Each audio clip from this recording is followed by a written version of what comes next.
Hi guys, so for today's vlog, so magte-train lang tayo today dahil naka-G-Style yung car. So on the way na tayo niyan sa train station. So malapit lang naman yung train station sa bahay namin. Walking distance lang. So ayan na yung train. So ayan, so punta na tayo sa train station. And then, napakaganda talaga ng neighborhood namin. Napaka-convenient lahat. So, merong 7-Eleven, may Lawson, at kung ano-ano pa. So, ayan, nandito na tayo sa loob ng train station. So, mag-elevator tayo paakyat.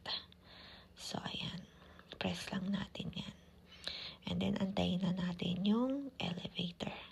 So, pwede ka rin namang mag-stairs. So, ayan na yung train. Local train yan. So, on the way to Mabori, Kaigen. Pero doon tayo sa kabilang side.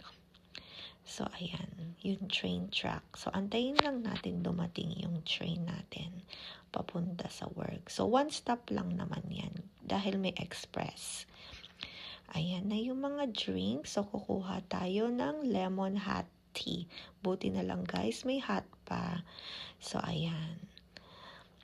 So, and then, pasok na ako guys. Alright, thank you guys for watching. See you guys next time guys. Bye-bye!